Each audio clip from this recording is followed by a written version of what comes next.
आकाशवाणी भोपाल से प्रस्तुत हैं प्रादेशिक समाचार।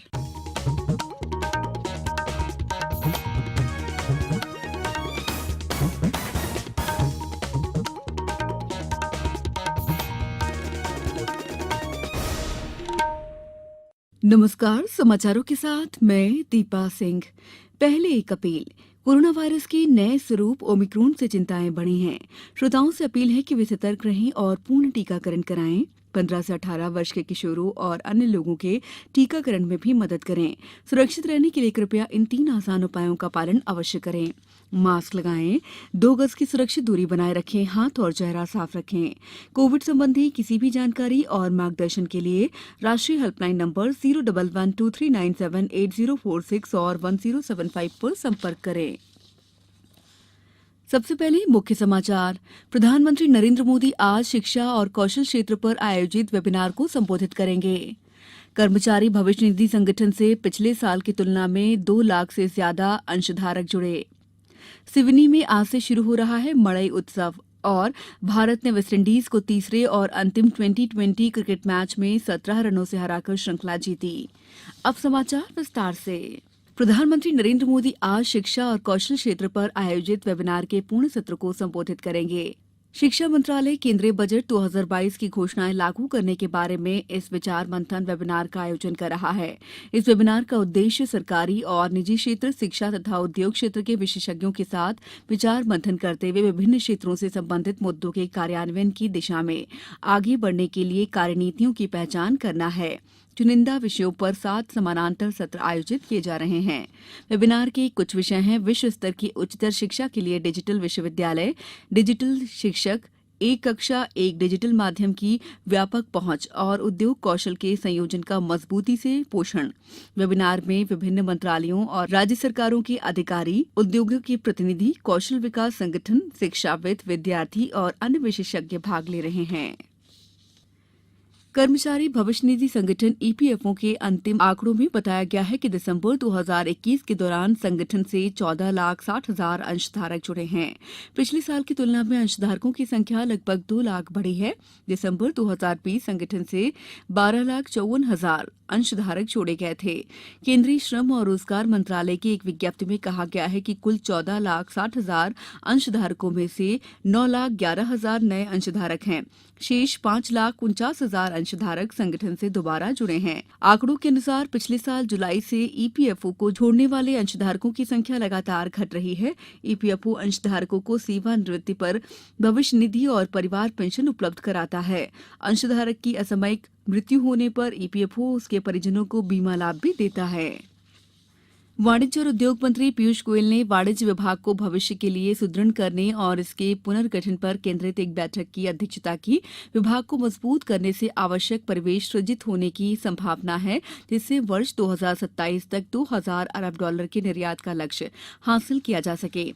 केंद्रीय मंत्री ने बैठक को संबोधित करते हुए कहा कि विदेश व्यापार महानिदेशालय और अन्य संगठनों तथा संस्थाओं को लगातार सुदृढ़ किया जाना चाहिए, जिससे निवेश और व्यापार को प्रोत्साहन मिल सके। उन्होंने कहा कि समय पर लक्ष्य हासिल करने के लिए निर्यात की निरंतर निगरानी आवश्यक है। प्रदेश के राज्यपाल मंगूभाई पटेल ने सिकल सेल रोग के परीक्षण के लिए सघन कैंप आयोजित करने पर जोर दिया है। वे कल अपने खजुराहो प्रवास के दौरान खजुराहो के सामुदायिक स्वास्थ्य केंद्र का अवलोकन करने के बाद बोल रहे थे। उन्होंने कहा कि सिकल सेल की सर्वे जांच में जिस परिवार में रोगी पाए जाएं, उस परिवार के पूरे सदस्यों की जांच चिकित्सक और स्वयं जाकर करें। उन्होंने कहा कि जनजातीय बाहुल क्षेत्रों में इस रोग से पीड़ित का प्रतिशत सर्वाधिक है। ऐसे क्षेत्रों में फोकस कर जांच अभियान संचालित करें। उन्होंने बताया कि सिकल सेल के नियंत्रण के लिए प्रदेश में संवेदनशील प्रयास शुरू हुए हैं। सर्वेक्षण में जनजाति बहुल बस्ती का कोई भी सदस्य नहीं छूटे। इस अवसर पर जिला कलेक्टर संदीप JR, CMHO और अन्य चिकित्सक उपस्थित थे। समाचारों में वक्त है ब्रेक का। कोविड-19 से बचाव और सुरक्षित रहने के 3 उपाय। मास्क लगाएं, 2 गज दूरी है जरूरी, सुरक्षित दूरी रखें, हाथ और मुंह साफ रखें। ब्रेक के बाद समाचारों में आपका एक बार फिर स्वागत है। जनजातीय लोक कला और बोली विकास अकादमी, मध्य प्रदेश संस्कृति परिषद भोपाल और सिवनी जिला प्रशासन के सहयोग से सिवनी में जनजातीय नृत्यों का समारोह मड़ई उत्सव का आयोजन आज से शुरू हो रहा है, जो कल 22 फरवरी तक चलेगा। समारोह की जानकारी देते हुए अकादमी के निदेशक डॉक्टर धर्मेंद्र पारे ने बताया है कि कार्यक्रम के मुख्य अतिथि केंद्रीय ग्रामीण विकास और इस्पात राज्य मंत्री फग्गन सिंह कुलस्ते होंगे, जबकि कार्यक्रम की अध्यक्षता सांसद बालाघाट ढाल सिंह बिसेन करेंगे। इस 2 दिवसीय उत्सव में गीत, नाटक, नृत्य और चित्र प्रदर्शनी के आयोजन होंगे। उज्जैन स्थित महाकालेश्वर मंदिर में आज से शिवरात्रि महोत्सव मनाया जाएगा।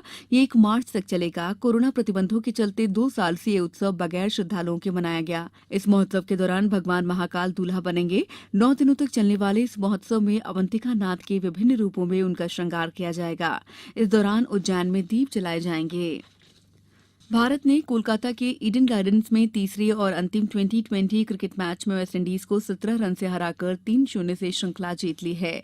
185 रन के लक्ष्य के जवाब में वेस्टइंडीज की टीम ने 20 ओवर में 9 विकेट पर 167 रन बनाए। निकोलस पूरन ने सर्वाधिक 61 रन बनाए, जबकि रोमारियो और शेफर्ड ने 29 और रोबमैन पावेल 25 रन का योगदान दिया। भारत के लिए हर्षल पटेल ने 3, जबकि दीपक चहार, वेंकटेश अय्यर और शार्दुल ठाकुर ने 2-2 विकेट लिए।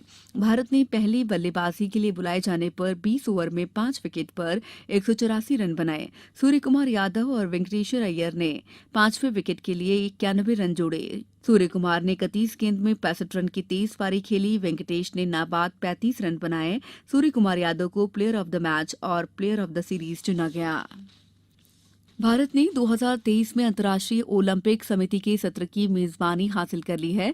इससे पहले 1983 में नई दिल्ली में बैठक हुई थी। प्रधानमंत्री नरेंद्र मोदी ने 2023 में अंतर्राष्ट्रीय ओलंपिक समिति सत्र की मेजबानी के लिए भारत के चुने जाने पर प्रसन्नता व्यक्त की है और विश्वास जताया है कि ये सत्र यादगार होगा। श्रीलंका के साथ 24 फरवरी से शुरू हो रही T20 और क्रिकेट टेस्ट मैचों की घरेलू श्रृंखला के लिए भारतीय टीम की घोषणा कर दी है। चयन समिति के अध्यक्ष चेतन शर्मा ने बताया कि रोहित शर्मा भारतीय टीम के कप्तान और जसप्रीत बुमराह उप कप्तान होंगे। अब कुछ समाचार संक्षेप में। उत्तर प्रदेश में विधानसभा चुनाव के तीसरे चरण में कल 61.02% मतदान हुआ। कल छतरपुर जिले के खजुराहो में 48वां खजुराहो नृत्य महोत्सव शुरू हुआ। अमेरिका कोविड से बचाव के लिए भारत बायोटेक कंपनी की कोवैक्सीन को मान्यता देने के लिए उसका मूल्यांकन करेगा। सागर केंद्रीय विश्वविद्यालय में मातृभाषा दिवस पर आज 21 फरवरी को एक व्याख्यान का आयोजन किया जा रहा है। सीहोर जिले में राष्ट्रीय पल्स पोलियो अभियान 27 फरवरी से आयोजित होगा। देवास में गार्डन एसोसिएशन द्वारा 2 दिवसीय पुष्प प्रदर्शनी का आयोजन किया जा रहा है। यहाँ विभिन्न प्रकार के पौधे और बीज में लोगों को उपलब्ध करवाए जा रहे हैं। धार में कल अभियोजन अधिकारियों और पुलिस अधिकारियों की व्यावसायिक दक्षता बढ़ाने के लिए कार्यशाला का आयोजन किया गया। थांदला पदनावर रोड स्टेट हाईवे पर पेटलावत न्यायालय के पास 2 वाहनों की आपस में भिड़ंत हो गई, जिससे दोनों वाहनों में आग लग गई। हादसे में किसी के हताहत होने की पुष्टि नहीं हुई है।